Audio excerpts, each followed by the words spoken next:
everyone. You're welcome to Cloverleaf Christian Center. And today we are going to be talking about something serious. The title is Slay, Sex, Lies, and Your Soul. Now, this topic is so power-packed that we had to bring somebody very wonderful on board. Today we have Pastor IT. Please give a round of applause. You're welcome, Pastor IT. So Pastor IT is here, and she's going to help us dissect this talk about sex, because really, when we talk about, most times when we talk about sin for Christians, or when we somehow we tie it to sex, so it just makes us wonder that what is it about this sex that is so such a big sinful? No, sex is not sinful. That's actually a lie. Sex is not wrong. Sex is fantastic. It's phenomenal. God ordains it. God created it. Hallelujah. In a marital context. Okay. That's the difference. That's the difference. Okay, so sex. So one of the key challenges that most Christians have is sexual sin, sexual addictions. And anyone who starts to think about, why is that such a big deal? Is you have to think about, what is sex? You know, I remember growing up, and I remember, my mom had 3 girls, and that the key thing was, you must not have sex before marriage. So even before I actually understood what sex was, I just knew we have this thing that is bad, it's forbidding. And the forbidden fruit is always attractive. That thing that is forbidding is always like, ooh. Eve saw the fruit, it was forbidding, but suddenly it looked attractive. So I think a lot of Christian children grow up with this thing, this is whispered about, is spoken about in hush-hush tones, and you're told it's not for you, it's for when you grow up, it's for an adult. And it piques your curiosity. And a lot of people start experimenting and exploring and then learning about it from the wrong places. Yeah. So I think that the origins of sex, sexual sin within the church is the failings of parents and leaders in the church to actually lay the right foundation. So when people go off and try and sneak and find it, they're not going to find the godly definition. They're going to find those blue ticks. I remember growing up, pornographic movies are called blue movies. So that's what you'll find, because that's what your friends are looking at. That's what their teenage brothers and uncles are looking at. So that's what you'll access. Then you'll have romantic, romance novels. I loved romance novels growing up. But thinking back, a lot of it was pornographic and sexually explicit. But all that creates the foundation. So you start thinking about love equals sex, because that's what those movies tell you. That's what those books tell you. When you love someone, you can't keep your hands off them. When you love someone, you just have to have sex with them and have it lots and lots of times in every way possible. And you just need it, and so people have this unhealthy relationship with sex where it becomes obsessive, it becomes compulsive, and in many cases becomes addictive. Something that you said that really got to me is the fact that this is something we hardly talk about. Many people are not comfortable talking about sex, and like you said, we grew up knowing sex to be hush-hush. And many of us were like, what's this thing that everybody's hush-hushing about? I want to know more about it. And that's what's happening with kids, even till today. Even more so today. They want to find out a lot about sex. So that's why we have this kind of sit-down talk show, this kind of conversation, so that we can just talk about sex. So now we've said this about sex. So are there any other myths that you think that has come up or has come into the church or among people, and it's just because of maybe the way they perceive sex to be, or what they think about sex, that has brought up several lies or several myths in the church, in the world? Are there any other ones apart from this one? Yes, I would say, illicit sex, the element of danger and you're gonna get caught, or this is so wrong, and that element of dark, it has to be something hidden. I think a lot of people think that sex just between a husband and a wife is too vanilla. There's no passion.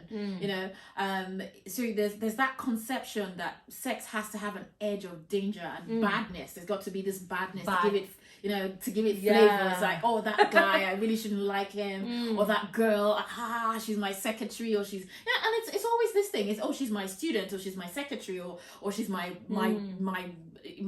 in married cases, my wife's best friend. You know, that's what all those videos and all those things that feed us the wrong mindset, the wrong concept about sex. Oftentimes, they make it bad. They introduce bad and make bad good. They make bad look really attractive. Like really good sex, there's got to be some risque factor to it.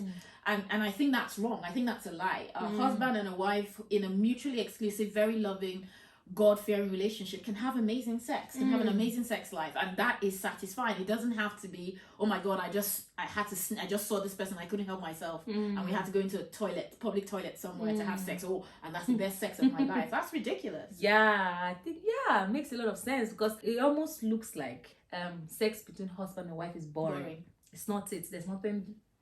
It's just dull. The real thing is what I'm doing. The one I should have. The forbidden fruit. That's a lie. It's a lie. That's a lie. The other thing I want to say is, you know, sex does not have to have control over you. A lot of people say, I just couldn't help it. You know, there is no way your clothes, there's no passion, there's no person in the world that your clothes melt off your body and you fall on top of each other and your private parts connect in the right way. So it never just happens. So that's the thing that we tell ourselves, that, oh, I couldn't help myself, I was overwhelmed by passion. That's a lie. You know, to actually have sex with somebody, at some point you make a decision that, you know, I'm going to choose to let go of all the things that tell me this is not right for me. So imagine Eve and the serpent in the garden. The serpent says, oh, did God really say, you know, that you shouldn't eat of this fruit, that this fruit is bad? You know, Eve had to decide that actually, I know God says I shouldn't eat this fruit, but you're telling me that the reason he said it is because he doesn't want me to know. So I'm going to choose to do it. To do it. Because I know God says don't do it, but I want to see if you're right. I want to see if there's an alternative out there. And oftentimes that's the lie we tell ourselves when we're cheating, when we're fornicating, where we're committing adultery, where we're masturbating. You know, we just tell ourselves, I just need to feel this thing. But you've made a choice. It just happened. You know, sometimes you say, oh, just the feeling just came upon me, I couldn't resist it. No, at some point you've made a decision to do whatever you want to do. Everything you've just said now, I think it brings us down to something, and it brings us down to the fact that it all starts in the mind. Because everything you said, you were like, oh, I decided to do this. I think this will bring this to me. So it takes a thinking process. And if it takes a thinking process, that means you have to think about it. You have to digest it. So everything actually starts from the mind. Maybe this is even why Jesus said, even if a man as much as lust after a woman in his, because when you see something like that, you have sinned for just thinking about it, because Jesus Christ understands that it starts from the mind. He understands that it starts from the thoughts. There's a thought process that is kick-started before it now finally ends in the actual act itself. So that means it takes us back to our mind. We need to be able to protect our mind. Definitely. We need to be able to make sure that our mind is in check, the contents that we put in there, the content that we bring out. So this brings me to the final question for this session, which is, so how do we take care of our mind? We have to guard it.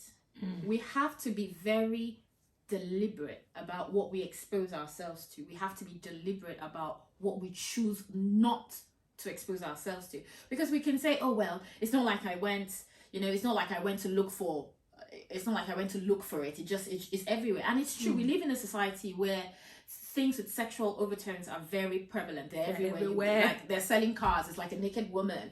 You're watching a boxing match, which is the furthest you should move. You know, you can move because it's so violent. Yes, but you have naked women. Battery. Yeah. So these images, we're bombarded by them, but we also have a degree of control, in the sense that the image comes off, flick off the TV. You know, now we can even say, Alexa, we don't even have to move. You can say, oh, I didn't have the remote control by me. But you can just shout, Alexa, turn off the TV, or you close your eyes. You know, and so I think that the main message for us is that we've got to be deliberate about what we choose not to expose ourselves to. We have to be deliberate about what we what we feed our minds. We might not always be able to stop it, but we can stop how much of it gets into us.